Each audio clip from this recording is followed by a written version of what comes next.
Hello and welcome to my channel. Today I'll be showing a recap of a 2016 Japanese movie titled Shin Godzilla. Spoilers alert, watch out and enjoy. The Japanese Coast Guard saw an empty yacht. They went into it to investigate the yacht and suddenly there was an eruption of the river. Their boat was destroyed. It was also flooding at the Tokyo Bay Aqua Line and the tunnel was filled with water. A stakeholder meeting was held in anticipation for the Prime Minister. During the meeting, the Deputy Chief Cabinet Secretary Yaguchi suggested that the unusual event is due to a gigantic creature under the water.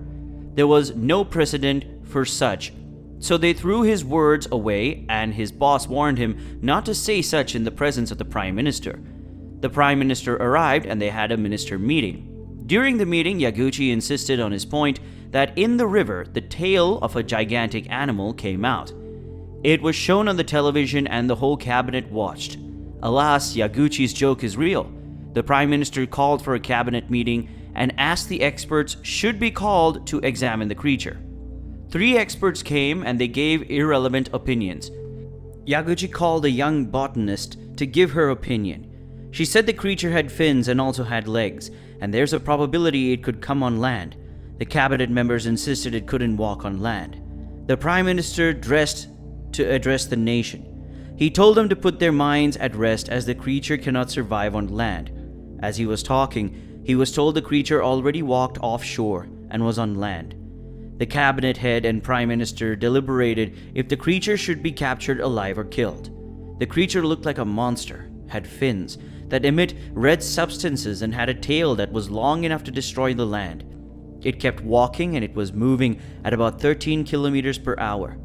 It passed through the Hanada River down to the Tana River, over to Shinmura. The government realized they needed to take fast action or else the creature would get to Tokyo in about 3 hours. They decided to deploy the military. They couldn't get a uniform decision as some cabinet heads insisted it was unconstitutional to deploy the military in a civil environment without any imminent war, and fighting against a creature isn't war. They asked the Prime Minister for permission to deploy the military. The Prime Minister was also concerned. They had never been such a precedent before. He, however, ordered that there should be immediate evacuation for citizens around the environment. After much hesitation, the Prime Minister deployed the defense force to fight the creature. The defense force asked for permission to use helicopters to attack the creature, and they were permitted. However, as they were about to launch the attack, they briefed the Prime Minister there were citizens around and he ordered that stop. The creature walked towards Tokyo Bay, emitting the red nuclear fusion, and returned.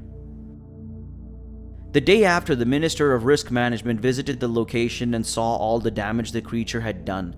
The government knew it might come back, so they created a special response team headed by Yaguchi with the responsibility of researching the creature. They got that the creature is evolving and it was its 3rd mutation. By the time this creature comes back, it may be bigger than before. Yaguchi asked for the source of energy for this creature, and Shinmura, one of the members of the team, suggested it may be nuclear fusion.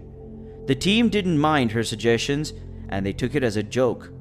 Later investigations showed that the creature was feeding on nuclear fusion and there is a high rate of imminent radiation. Yaguchi reported to his director, who set up a meeting with the Prime Minister immediately. America intervened. They sent a special envoy named Kayoko Anna Patterson to Japan. After meeting with Yaguchi, she asked that they find a man named Goro Maki, and she would in return give them all the information they need about the creature. Goro Maki was a Japanese botanist and professor who was disgraced and sacked. For this reason, he left Japan and started working at an energy company in the state. Maki was the one who owned the abandoned yacht and they found before the creature attacked. They gave all the information they had to Anna and she gave them the file of the creature. The creature was made by Mac. He named it Godzilla, meaning God incarnate.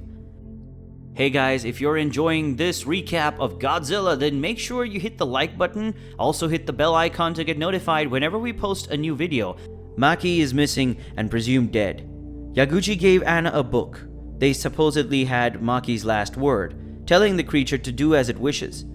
Anna shared a drawing that seemed like a map that Maki left with them. Yaguchi asked what the US aspires to do with Godzilla, but Anna said she didn't know. The response team kept gathering research. One of them asked why Godzilla went back to the water, and they agreed it went back to recover its cooling system to mutate into its next form. They agreed that to destroy Godzilla, they would need to freeze his blood completely. They called for a health sector and the engineering sector to help in this purpose. They called it the Yaguchi Plan. Godzilla emerged in its fourth form, bigger than ever. The Prime Minister met with the council and ordered that Godzilla should be attacked. They shot the creature to no avail. They decided to use missiles. They threw missiles at Godzilla, both from the air and on land. It came out of all of them. Godzilla destroyed the defense post and the army could no longer harm him. The Prime Minister called back the attack, and the members of the response team realized they were the last hope, as Godzilla cannot be destroyed through military means. The Japanese government had no choice but to ask for the US's help in destroying this creature. The US set to destroy Godzilla with its weapon. The council secretary advised that the Prime Minister evacuated alongside his close cabinet to safety. Yaguchi and his team were to travel by car to safety.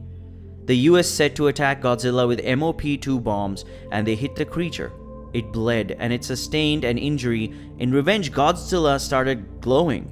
It showed a purple light briefly, after which it started emitting a highly destructive atomic ray. It attacked every house around with this ray. The Prime Minister and his cabinet set out of a helicopter to escape, while Yaguchi was stuck in traffic alongside his team. The coming squad set out to attack Godzilla again, this time sending the bombs right to its back. Godzilla emitted the destructive ray right from its back, thereby destroying the bombers and crashing the Prime Minister's place. After this attack, Godzilla entered into a dormant state and slept. An acting Prime Minister was chosen due to the attack of Godzilla. The radiation was all over the city, as much as the government advised every citizen to stay indoors. Yaguchi called together his team back. They learned that freezing its blood would be a great way to defend against Godzilla, and they commissioned several hospitals for this purpose. They figured Godzilla can mutate into a small fly, a small bird, and anything. Anna asked for an audience with the acting Prime Minister.